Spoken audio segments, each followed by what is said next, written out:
ditujukan, marilah kita dengarkan firman Allah dalam Al-Quran surah An-Nur ayat 15 sebagai berikut. A'udzu billahi minasy syaithanir rajim.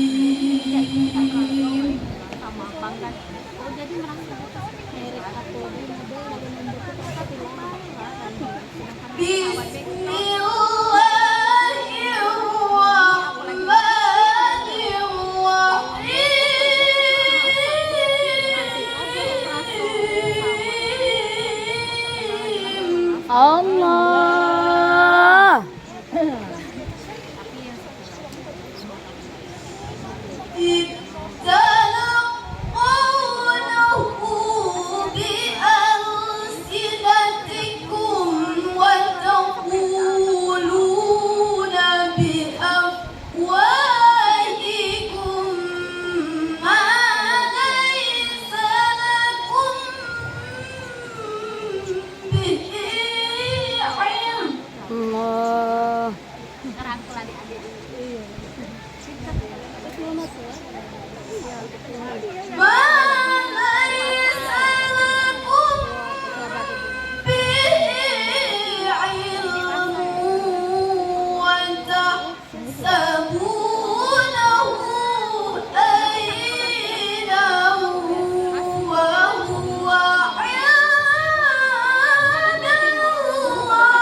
Allah berlindung di bawah naungan kekuasaan-Mu ya Allah, dari godaan syaitan yang terkutuk, dengan menyebut asma-Mu ya Allah yang Maha Pengasih, pelimpah kasih, Maha Penyayang, pencurah sayang.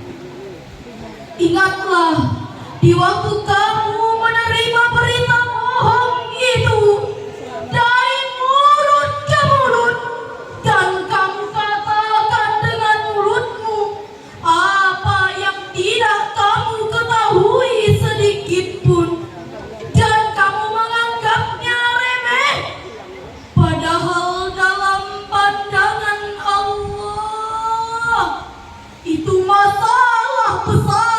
Hadirin yang berbahagia, dalam kitab Al-Mukhtasar fi Tafsiril Qur'anil Karim yang ditulis oleh sejumlah ahli tafsir dan diterbitkan oleh Pusat Tafsir untuk Studi Al-Quran Saudi Arabia, dijelaskan bahwa ayat ini memberi teguran kepada orang-orang muslim yang menyebarkan berita yang tidak jelas kebenarannya.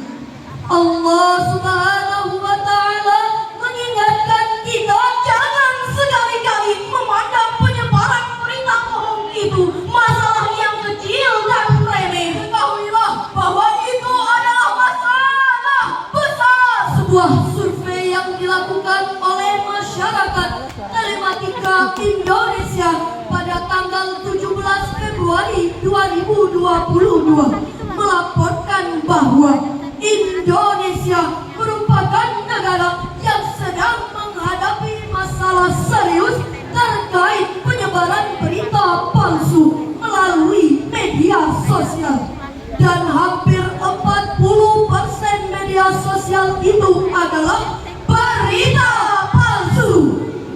Memang hadirin, dalam pasal 28 Undang-Undang Dasar 1945 disebutkan setiap orang berhak atas kebebasan berserikat, berkumpul, dan mengeluarkan pendapat. Tapi hak mengeluarkan pendapat ini bukanlah kebebasan mutlak, bukan bebas seperti kita berteriak di tengah hutan, melainkan kebebasan itu pemerintah dalam menjaga kehormatan, keharmonisan, serta persatuan dan kesatuan bangsa dan negara. Dengan demikian, kebebasan dalam hal ini adalah kebebasan yang harus dipertanggungjawabkan.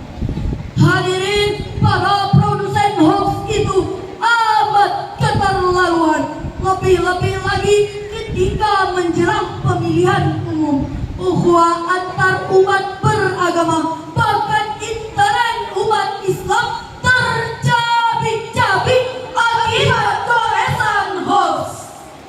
Persatuan dan kesatuan bangsa dalam ancaman besar.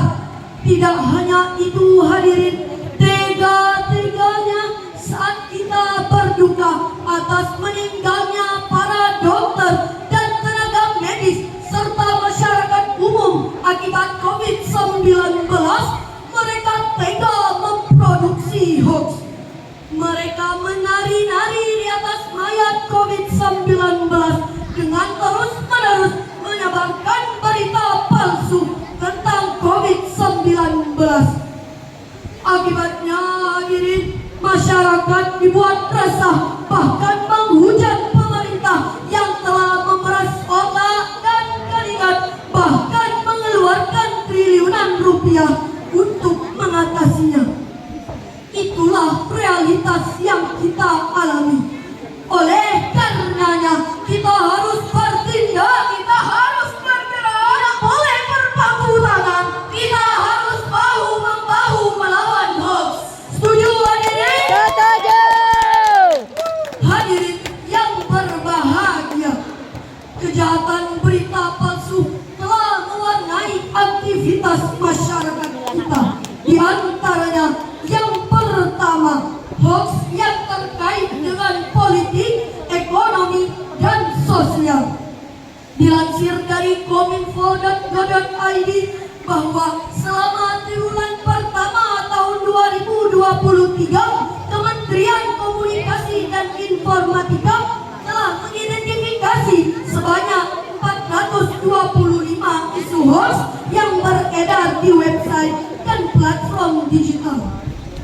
Jumlah ini lebih tinggi dibandingkan tahun sebelumnya. Secara akumulasi sejak Agustus 2018 hingga saat ini, tim AIS Kementerian Kominfo menemukan 2075 isu hoax terkait kebijakan pemerintah dan akun palsu pejabat pemerintah.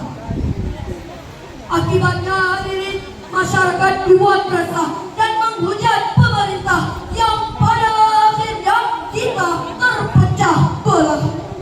Yang kedua, isu hoax yang terkait dengan masalah kesehatan, yakni vaksin COVID-19 terbuat dari bahan babi serta menyebabkan kelumpuhan pasca vaksinasi. Jadi jelaslah hadirin, kejahatan berita palsu benar-benar ada dalam realitas masyarakat kita, dan dampak negatifnya sangat besar, yaitu yang pertama, menyesatkan dan membodohi masyarakat, bahkan merusak persatuan dan kesatuan bangsa. Yang kedua, mengganggu jalannya program-program pemerintah yang telah disepakati bersama legislatif. Untuk itu, marilah kita dengarkan firman Allah dalam Al-Quran surah Al-Hujurat ayat 6 sebagai berikut.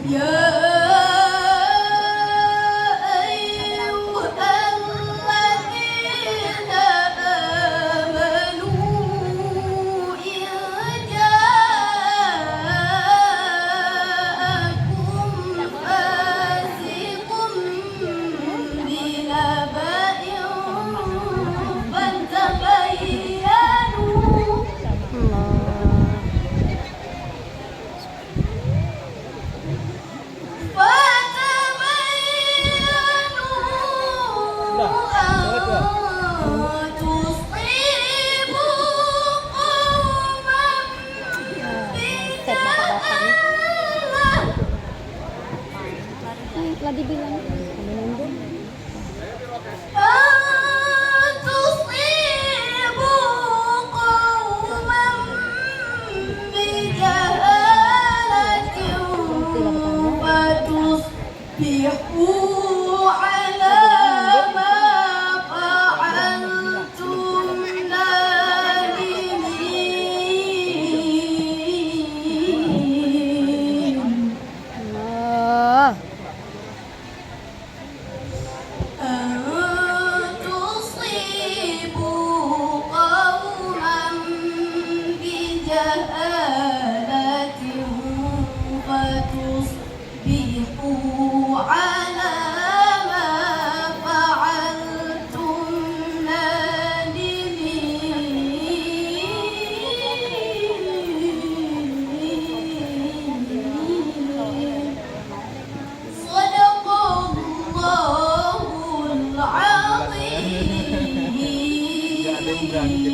Hai orang-orang yang beriman, jika datang kepadamu orang fasik membawa suatu berita, maka periksalah dengan teliti agar kamu tidak menimpakan suatu musibah terhadap suatu kaum tanpa mengetahui keadaannya, yang membuat kamu menyesal atas perbuatanmu itu. Maha benar Allah atas segala firman-Nya, dan Dialah yang Maha Agung. Hadirin rahimakumullah, dalam tafsir Al-Azhar karya Profesor Hamka menjelaskan bahwa turunnya surah Al-Hujurat ayat 6 ini berkenaan dengan kisah Bani Musthalib. Mereka dituduh berencana untuk membunuh Al-Walid, utusan Nabi, untuk menarik zakat mereka. Padahal hadirin, berdasarkan laporan yang sebenarnya, Bani Musthalib justru datang berduyun-duyun menyambut kedatangan Al-Walid untuk membayar zakat. Maka kata fasik dalam ayat ini artinya pembohong atau banyak melakukan dosa.